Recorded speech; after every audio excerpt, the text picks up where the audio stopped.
Son las 20:52. 20:52.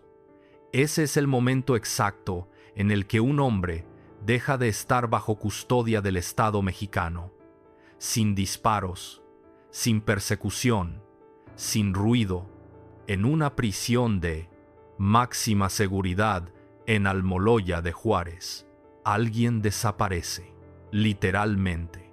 Una puerta, un carrito de lavandería y un sistema que, en teoría, no podía fallar, pero falló, y no una vez, dos.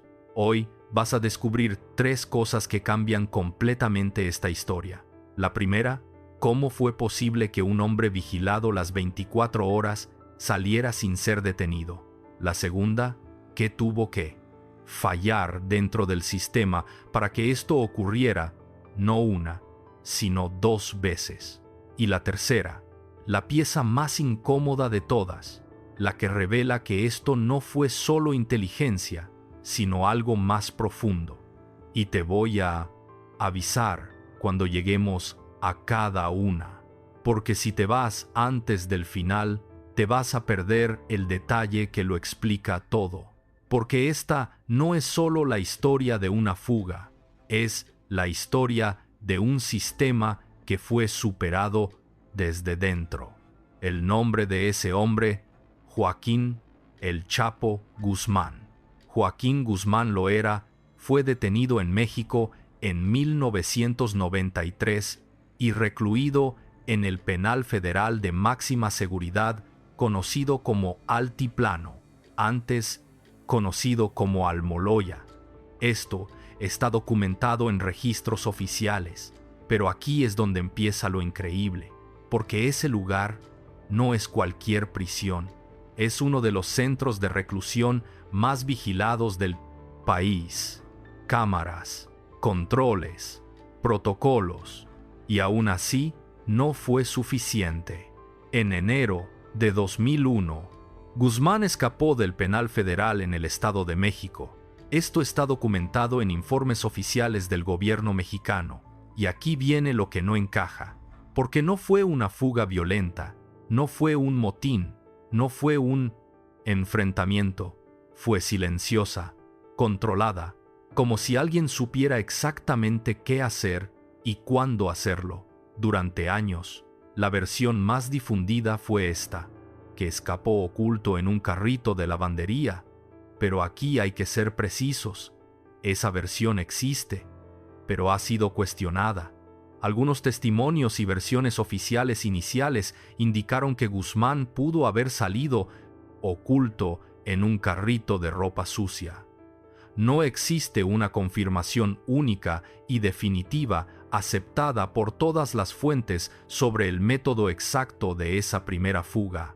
Y eso ya es una señal, porque cuando ni siquiera el método queda completamente claro, significa que hay piezas que no están visibles, pero hay algo que sí está claro. Tras la fuga de 2001, múltiples funcionarios del sistema penitenciario fueron investigados y algunos procesados por su posible participación o negligencia. Esto está documentado en procesos judiciales en México, y aquí es donde la historia cambia de nivel, porque una fuga así no ocurre en soledad, no ocurre sin ayuda, no ocurre sin fallas internas. Y esas fallas no son pequeñas, son estructurales. Pero lo más impactante es que no terminó ahí, porque años después, cuando parecía que todo había sido corregido, cuando el sistema había aprendido, cuando el control era aún más estricto, volvió a pasar, y esta vez fue aún más increíble. Joaquín Guzmán fue recapturado en 2014 en Mazatlán y llevado nuevamente a un penal de máxima seguridad, pero en julio de 2015 volvió a escapar. Esto está documentado oficialmente, y aquí es donde la historia deja de ser una anomalía y se convierte en algo más, porque una vez puede ser un error, 2 veces ya no lo es. Y aquí viene la pregunta que incomoda. ¿Cómo es posible que el mismo hombre escapara 2 veces de uno de los sistemas más vigilados del país? Porque no estamos hablando de suerte, estamos hablando de conocimiento, de acceso, de algo que no se ve, pero que estaba ahí. Y en los siguientes minutos vas a entender exactamente qué tuvo que fallar y quién tenía que estar involucrado para que esto ocurriera. Porque hay una diferencia entre escapar y hacerlo sin que te detengan. Y esa diferencia es donde empieza la verdadera historia. Porque para entender cómo escapó, primero tienes que entender dónde estaba, no como concepto, no como una cárcel más, sino como sistema. El penal federal del Altiplano no es cualquier prisión. Es el lugar donde el Estado mexicano encierra a los perfiles más peligrosos. Este penal cuenta con protocolos de alta seguridad que incluyen vigilancia permanente, control de accesos, monitoreo de movimientos y supervisión de personal. Esto está documentado en informes oficiales sobre el sistema penitenciario federal. Y aquí viene lo importante, porque ese nivel de seguridad no depende solo de muros, depende de personas, guardias, supervisores, directivos, y cada uno de ellos es una posible falla, pero también una posible puerta. Y aquí es donde la historia deja de ser impresionante y se vuelve incómoda, porque la fuga de Joaquín El Chapo Guzmán en 2001 no ocurre a pesar del sistema, ocurre a través del sistema. Tras la fuga, autoridades mexicanas detuvieron e investigaron a decenas de funcionarios del penal por su posible participación o negligencia. Esto está documentado en procesos judiciales posteriores, y eso nos dice algo muy claro. No fue solo un descuido, fue una ruptura interna. Pero aquí viene la primera pieza que cambia todo, porque cuando analizas el tipo de fuga, no encuentras improvisación, encuentras precisión, tiempos correctos, movimientos coordinados, ausencia de reacción inmediata. Eso no es suerte, eso es conocimiento del sistema, conocimiento interno. Y aquí aparece la primera pregunta incómoda. ¿Quién sabía lo suficiente como para hacer que todo eso funcionara? Porque no basta con querer escapar, tienes que saber. Cuando hay menos vigilancia, qué rutas no están cubiertas, quién está de turno, y eso no lo sabe alguien desde afuera, eso lo sabe alguien desde dentro, pero hay algo más, porque incluso con ayuda hay un problema: salir. Porque una cosa es salir de una celda y otra muy distinta es salir de un penal de máxima seguridad sin que nadie te detenga. Y aquí es donde la historia se vuelve aún más increíble, porque después de la fuga no hubo una captura inmediata, no hubo un cerco efectivo, no hubo una reacción que lograra detenerlo en las primeras horas. Y eso es igual de importante que la fuga misma, porque significa que no solo falló la seguridad interna, también falló la respuesta externa. Y cuando fallan ambas, ya no estamos hablando de un error, estamos hablando de un sistema superado. Pero aquí viene lo más delicado, porque dentro de las investigaciones aparecen 2 tipos de responsabilidad. Algunos funcionarios fueron procesados por facilitar la fuga o por negligencia en el cumplimiento de sus funciones. Eso está documentado, pero también existe otra línea, más incómoda. Se ha señalado en distintas investigaciones y análisis que pudo haber existido corrupción dentro del sistema penitenciario que facilitó la fuga. Esto no siempre se prueba de forma directa en cada caso individual, pero aparece de forma recurrente en el contexto del expediente. Y eso cambia todo, porque ya no hablamos solo de fallas técnicas, hablamos de voluntad, de decisiones, de alguien que permitió que esto ocurriera. Y cuando alguien permite algo así, la pregunta ya no es cómo escapó, es por qué se lo permitieron. Pero todavía no vamos a responder eso, porque hay algo más que tienes que ver antes, algo que conecta directamente con la segunda fuga, porque lo que pasó en 2001 no fue corregido completamente, y eso es lo más peligroso de todo, porque un sistema que no aprende está condenado a repetir el error, y en este caso, no solo lo repitió, lo perfeccionó, porque en la segunda fuga ya no hablamos de un carrito, hablamos de algo mucho más complejo, mucho más planeado, mucho más imposible de creer, y cuando veas cómo ocurrió, vas a entender que la primera fuga solo fue el ensayo, porque cuando regresa, todo cambia. No el hombre, el sistema, porque cuando Joaquín, el Chapo Guzmán, es recapturado en 2014, ya no es el mismo contexto que en 2001. Ahora hay presión internacional. Ahora hay atención mediática global. Ahora hay una exigencia clara. Esto no puede volver a pasar. Tras su captura en Mazatlán en 2014, Guzmán fue trasladado nuevamente a un penal federal de máxima seguridad en México. Esto está documentado oficialmente.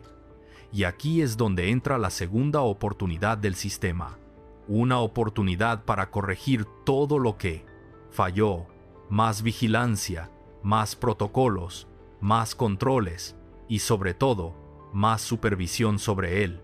Porque ya no era cualquier interno, era el interno, el que ya había escapado, el que no podía volver a hacerlo. Pero aquí es donde empieza lo increíble, porque a pesar de todo eso, la segunda fuga no fue más improvisada, fue más sofisticada, mucho más. El 11 de julio de 2015, Guzmán escapó nuevamente del penal del Altiplano. Esto está documentado en informes oficiales del gobierno mexicano, y esta vez no hubo carrito. Hubo un túnel de más de 1 kilómetro, construido desde el exterior hasta justo debajo de su celda. Esto está documentado en investigaciones posteriores, y aquí es donde el asombro se convierte en algo más, porque un túnel así no se hace en días, no se hace en secreto total, no se hace sin recursos. El túnel contaba con ventilación, iluminación y un sistema de rieles para desplazamiento. Esto fue documentado por autoridades mexicanas tras la fuga, y eso significa algo muy claro. Esto no fue una improvisación, fue una operación planeada, financiada, ejecutada con precisión.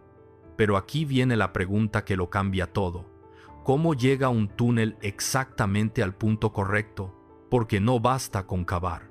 Tienes que saber dónde cavar, tienes que saber la ubicación exacta de la celda, la profundidad, la distancia, y eso no es información pública detallada, eso es información interna. Y aquí aparece la segunda grieta del sistema, porque según las investigaciones oficiales, hubo fallas en los protocolos de vigilancia que permitieron que la excavación no fuera detectada a tiempo. Esto está documentado. Pero también existe otra línea, más incómoda. Diversos análisis y reportes han señalado que la precisión del túnel sugiere posible acceso a información interna del penal.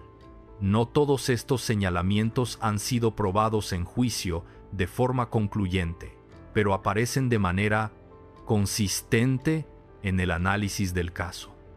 Y eso vuelve a cambiar todo, porque no estamos hablando solo de una fuga, estamos hablando de acceso, de alguien que sabía exactamente lo que estaba haciendo. Pero hay algo más, porque el momento de la fuga también es clave. La fuga ocurrió a través de un área de la celda donde había una ducha, un punto con menor visibilidad en cámaras. Esto está documentado en la reconstrucción oficial. Y eso significa algo muy concreto. Alguien identificó el punto ciego. Alguien sabía dónde mirar y dónde no. Y aquí es donde la historia deja de ser impresionante y se vuelve inquietante. Porque cuando alguien puede identificar con precisión los puntos débiles de un sistema, significa que el sistema no es tan fuerte como parece. O peor aún, que alguien desde dentro lo hizo vulnerable. Pero todavía falta algo, porque incluso con todo esto, hay una pregunta que sigue abierta. Una que no se responde solo con túneles, ni con corrupción, ni con fallas técnicas. Porque esto ocurrió 2 veces. Y cuando algo ocurre 2 veces, ya no es un accidente, es un patrón. Y cuando veamos ese patrón completo, vas a entender que la verdadera fuga no fue física, fue estructural. Porque cuando ves el túnel, todo parece imposible, pero no lo es. No cuando entiendes cómo funciona realmente un sistema así.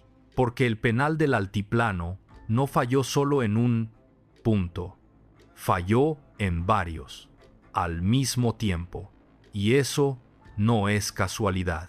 Tras la fuga de 2015, autoridades mexicanas reconocieron fallas en los sistemas de vigilancia, incluyendo cámaras que no detectaron adecuadamente el momento exacto de la evasión. Esto está documentado en reportes oficiales posteriores, y aquí es donde empieza a aparecer el patrón, porque en 2001 falló la supervisión interna y en 2015 falló la vigilancia tecnológica. 2 sistemas distintos, mismo resultado, y eso significa algo muy claro. El problema no era una pieza, era la estructura completa. Pero hay algo más. Porque cuando analizas la segunda fuga, hay un detalle que pesa mucho: el tiempo. Porque ese túnel no se construyó en una noche, no se hizo en secreto absoluto, requirió semanas, tal vez meses, movimiento de tierra, herramientas, personas, y aún así no fue detectado a tiempo.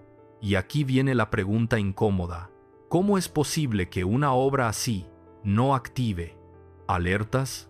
Porque en teoría, el sistema está diseñado para detectar anomalías, vibraciones, sonidos, movimientos, pero aquí no pasó o no se actuó a tiempo, y eso abre 2 posibilidades. Hubo omisiones en la detección y respuesta ante actividades inusuales en el entorno del penal. Esto está en reportes oficiales. Pero también existe otra línea. Se ha sugerido que la operación pudo haber contado con apoyo interno o con filtración de información sensible del penal.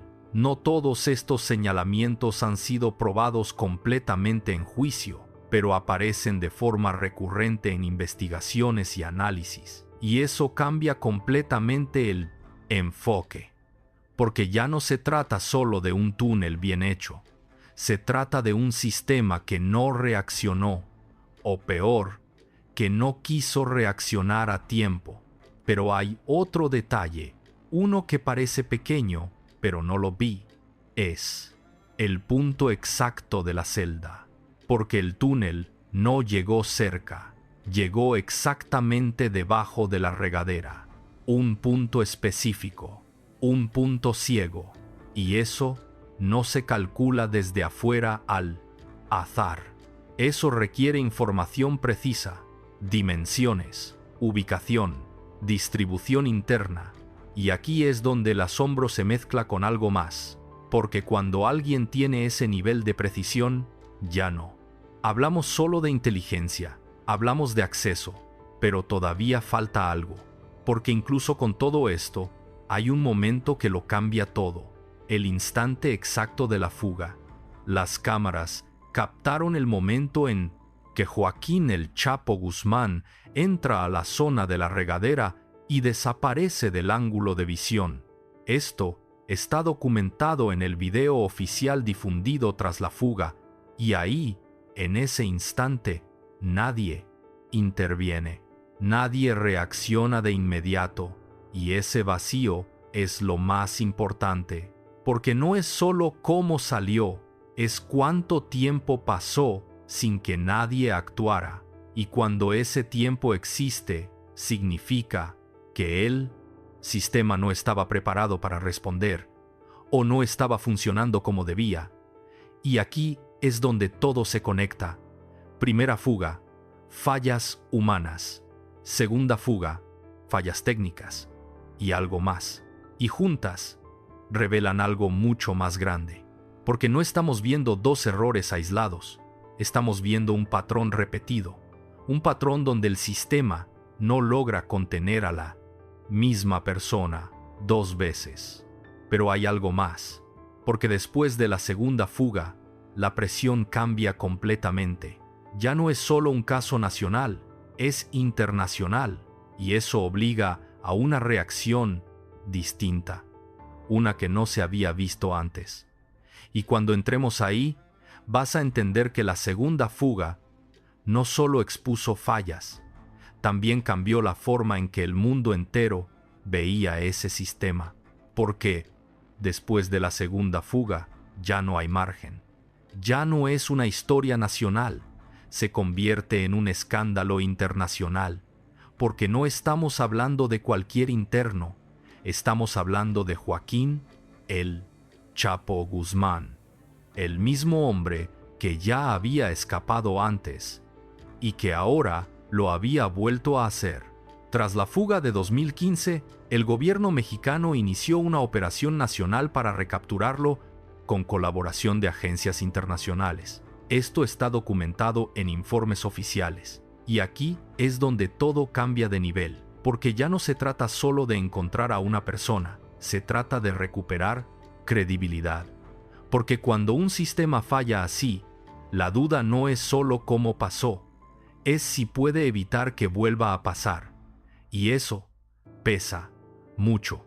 Pero hay algo más, porque mientras afuera comienza la búsqueda, adentro empiezan las consecuencias. Tras la fuga, múltiples funcionarios del penal fueron detenidos, investigados o removidos de sus cargos. Esto está documentado en procesos oficiales. Y eso nos dice algo importante. El sistema reconoce que falló. Pero aquí viene la pregunta incómoda. ¿Falló por negligencia o por algo más? Porque una cosa es no detectar algo y otra muy distinta es permitirlo. Pero todavía no vamos a responder eso, porque antes tienes que ver algo más, algo que cambia completamente la percepción de control. Porque mientras todo esto ocurre, Guzmán no está improvisando, no está corriendo sin rumbo, está desapareciendo. Y eso requiere algo más que una fuga exitosa, requiere estructura, afuera. Tras su fuga en 2015, Guzmán logró evadir la captura durante varios meses antes de ser recapturado en enero de 2016 en Los Mochis. Esto está documentado oficialmente, y aquí es donde aparece otra capa, porque para mantenerse oculto tanto tiempo, no basta con escapar. Necesitas apoyo, logística, redes, recursos. Y eso nos lleva a una conclusión incómoda. La fuga no termina en la prisión, continúa afuera, porque si el sistema falla adentro, pero funciona afuera, la captura debería ser inmediata, pero no lo fue. Y eso significa algo, que el control de Guzmán no se limitaba al penal, se extendía más allá. Pero hay un detalle más, uno que conecta todo, porque cuando analizas ambas fugas, ves algo que se repite. Primera fuga, fallas internas más salida limpia. Segunda fuga, fallas internas más operación externa sofisticada. Y juntas revelan un patrón, no de suerte, de sistema. Un sistema que, en momentos clave, no logró contener. Pero aquí viene lo más importante, porque si regresamos a la pregunta central, ¿cómo logró escapar 2 veces? La respuesta empieza a formarse. No fue solo inteligencia, no fue solo recursos, fue algo más profundo, acceso al sistema, acceso a sus fallas, acceso a su funcionamiento interno. Eso no se consigue desde afuera, pero todavía falta algo, porque hay una última pieza, la más incómoda de todas, la que no aparece en un solo documento, pero que está implícita en todo lo que vimos. Porque cuando alguien puede escapar 2 veces, no solo demuestra que es capaz, demuestra que el sistema no es tan sólido como parece. Y cuando veas esa última pieza, vas a entender que la verdadera fuga no fue de una prisión, fue de la confianza en todo el sistema. Porque cuando dices falló el sistema, suena abstracto, pero no lo es. El sistema son personas, protocolos ejecutados por personas, tecnología operada por personas y decisiones tomadas por personas. Y aquí es donde la historia se vuelve más directa, porque en ambas fugas de Joaquín El Chapo Guzmán hay algo que se repite, no una falla aislada, varias al mismo tiempo. Tras la segunda fuga en 2015, autoridades mexicanas señalaron múltiples fallas en la supervisión, incluyendo monitoreo inadecuado y tiempos de reacción tardíos. Esto está documentado en reportes oficiales. Y aquí viene lo incómodo, porque una falla puede ser error, 2, coincidencia, pero muchas al mismo tiempo. Eso ya es otra cosa. Eso es estructura. Y cuando la estructura falla, no es casualidad, es un problema de fondo. Pero hay algo más, porque dentro de esos reportes aparece un patrón específico: el tiempo que nadie reaccionó, el tiempo que nadie intervino, el tiempo que el sistema simplemente no respondió, y ese tiempo es donde ocurre todo. Porque en una prisión de máxima seguridad, la respuesta debería ser inmediata, segundos, no minutos. Pero aquí hubo un vacío. Y ese vacío no se explica solo con tecnología, se explica con decisiones, pero aquí viene otra capa, porque incluso cuando el sistema falla, hay algo que debería activarse automáticamente: los protocolos de emergencia, cierre total, revisión inmediata, bloqueo de salidas. Tras la fuga de 2015, se activaron operativos de búsqueda, pero Guzmán ya había salido del perímetro cuando se detectó su ausencia. Esto está documentado en la reconstrucción oficial, y eso significa algo muy claro. La detección fue tardía, y cuando detectas tarde, ya no persigues, reaccionas. Y reaccionar no es lo mismo que prevenir. Pero aquí viene la pregunta más incómoda de todas. Si el sistema estaba diseñado para evitar exactamente esto, ¿por qué no funcionó? Porque no estamos hablando de una debilidad desconocida, estamos hablando de algo que ya había pasado antes, en 2001, y eso es lo que lo hace más difícil de justificar, porque el sistema ya tenía experiencia, ya sabía el riesgo, ya conocía el perfil, y aún así, no fue suficiente. Pero hay algo más, algo que cambia completamente la lectura, porque cuando analizas las consecuencias, ves que el sistema así reaccionó después.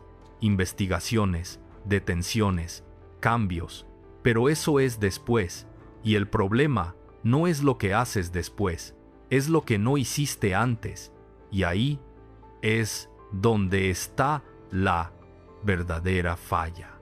Pero todavía falta algo, porque si todo esto fuera solo negligencia, la historia sería más simple, más cómoda. Pero hay elementos que hacen que no lo sea tanto.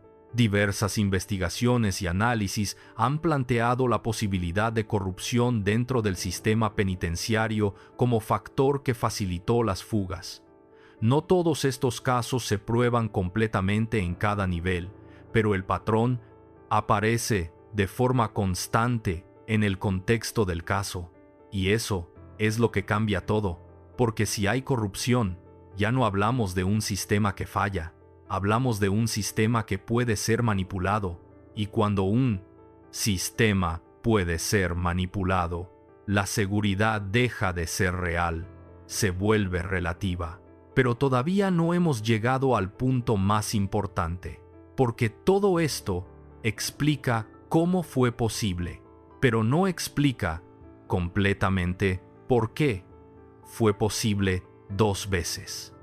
Y cuando veamos ese por qué, vas a entender que la verdadera fuga no ocurrió en 2001 ni en 2015. Ocurrió mucho antes, porque ese antes es lo que nadie ve. No está en la fuga, no está en el túnel, está en cómo funciona realmente el sistema desde adentro. Porque cuando entiendes eso, todo cambia, porque el sistema penitenciario no es una estructura perfecta, es una red de personas, de decisiones, de relaciones, y en esa red hay puntos fuertes, pero también puntos débiles. Y alguien como Joaquín, el Chapo Guzmán, no solo los encuentra, los explota. Pero aquí viene lo más importante, porque no es solo que él fuera capaz, es que el sistema no estaba preparado para alguien así, porque no todos los internos son iguales, y no todos los riesgos se manejan igual. Guzmán era considerado uno de los líderes del narcotráfico más influyentes de México, con una estructura operativa amplia y recursos significativos. Esto está documentado en investigaciones judiciales y reportes internacionales, y eso significa algo muy concreto. No era un interno común, era un operador, con alcance, con dinero, con contactos, con capacidad de coordinación, y cuando alguien así entra a un sistema, no entra solo, entra con todo eso detrás. Pero hay algo más, porque el sistema no se adapta al individuo, el individuo se adapta al sistema, y ahí es donde empieza todo, porque para escapar 2 veces no basta con tener poder afuera, tienes que entender el sistema adentro, aprenderlo, observarlo, medirlo, y eso no se hace en un día, se hace con el tiempo. Y aquí es donde aparece algo clave, el aprendizaje, porque la primera fuga no solo fue una salida, fue información, información sobre cómo funciona el sistema, sobre qué falla, sobre qué no se controla bien, y esa información no se pierde, se acumula, y cuando vuelve a entrar, no vuelve igual, vuelve con ventaja.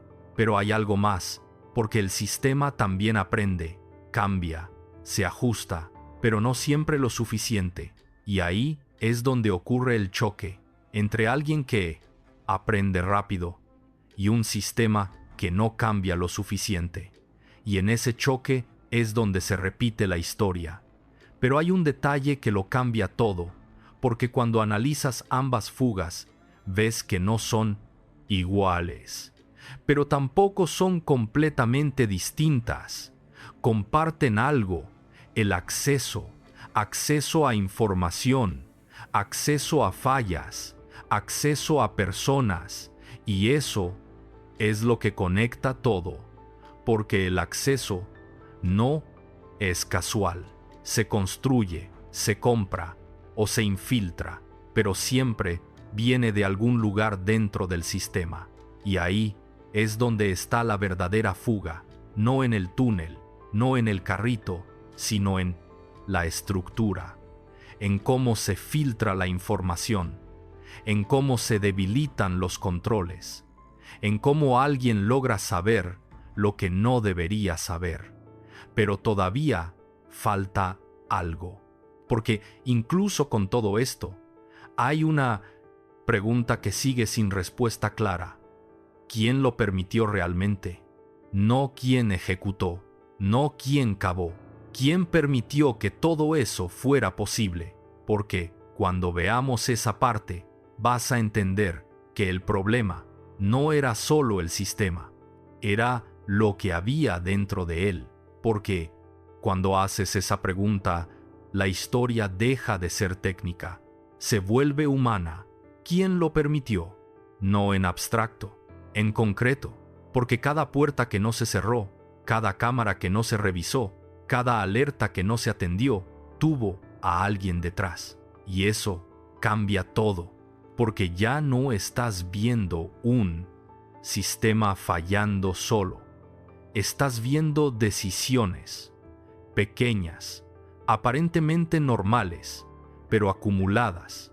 Y aquí es donde aparece algo clave, la normalización, porque en entornos donde hay presión, rutina y jerarquía, las anomalías dejan de parecer urgentes, se vuelven parte del día, y cuando algo se vuelve normal, dejas de cuestionarlo. Tras ambas fugas de Joaquín, El Chapo, Guzmán, investigaciones oficiales señalaron fallas acumulativas en supervisión, control y reacción dentro del sistema penitenciario. Esto está documentado, y esa palabra es clave.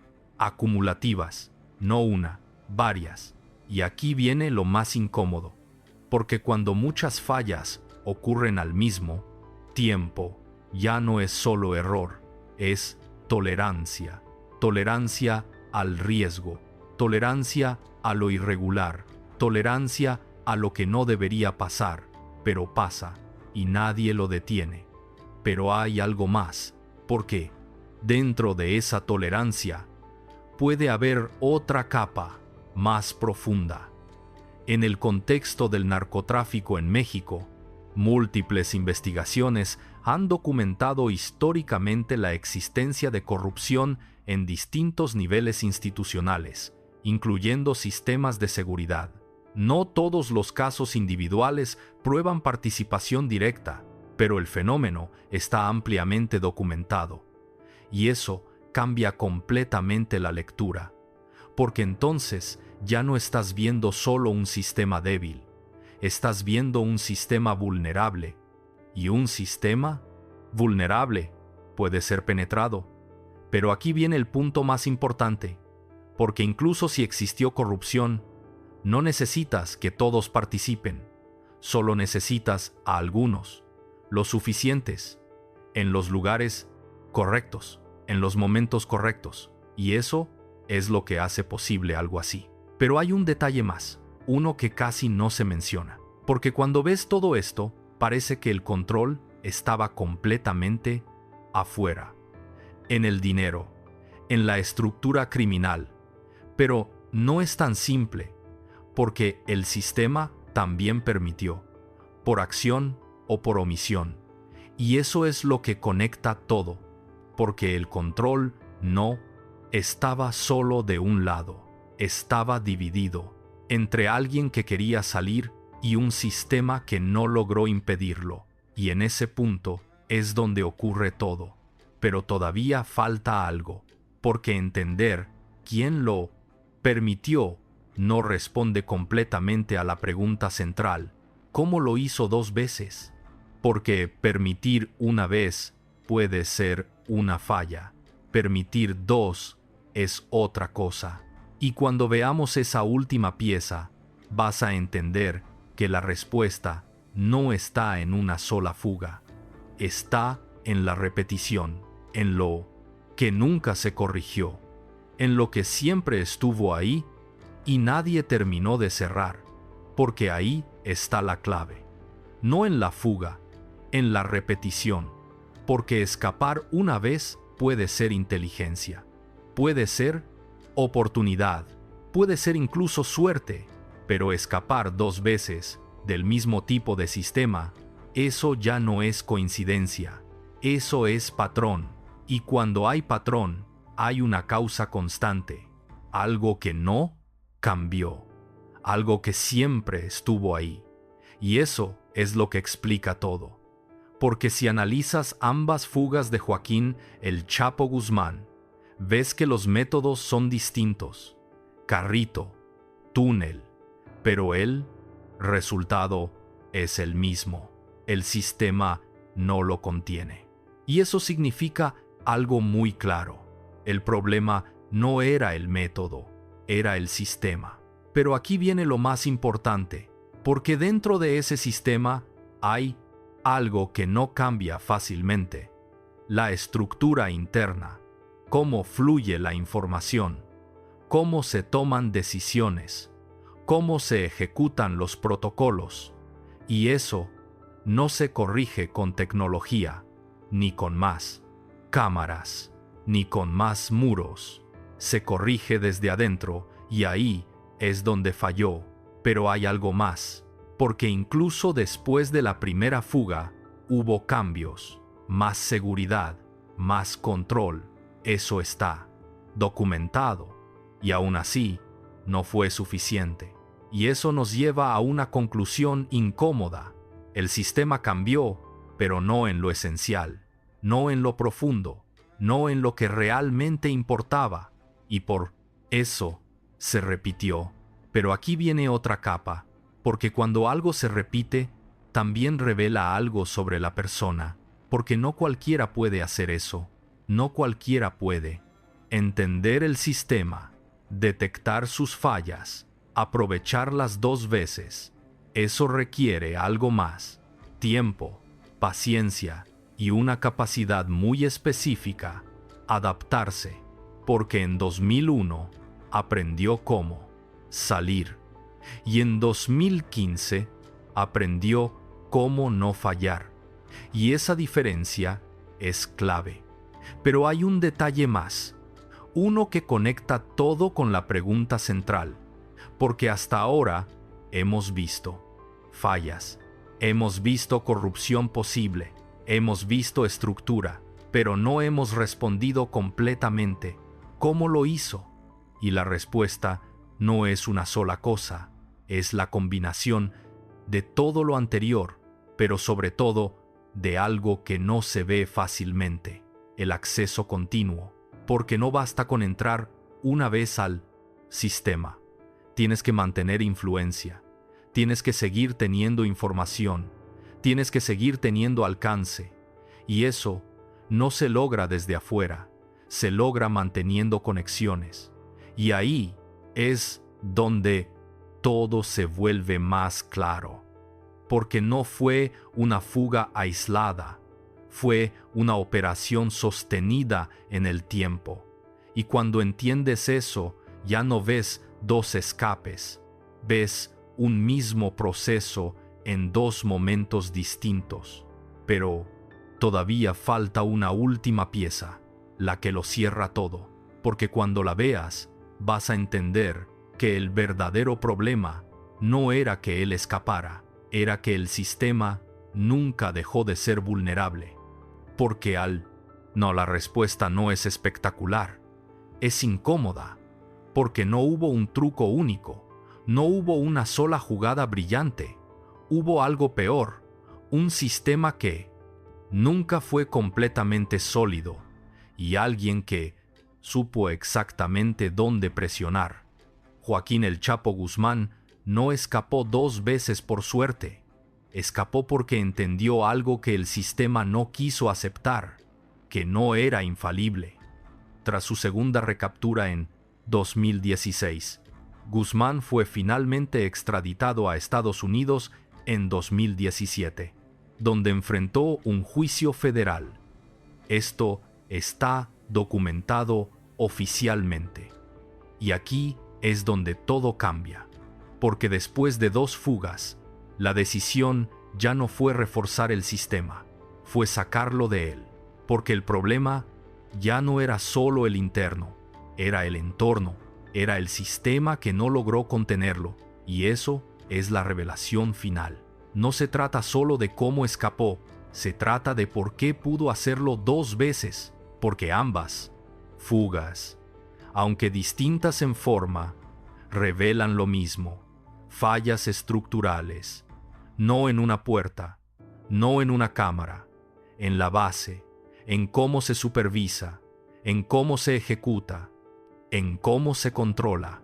Y eso es mucho más difícil de corregir, pero hay algo más, porque esta historia no termina con su captura, termina con una pregunta, una que va más allá de una prisión, más allá de un país, más allá de un caso. ¿Qué tan fuerte es realmente un sistema cuando alguien logra romperlo 2 veces?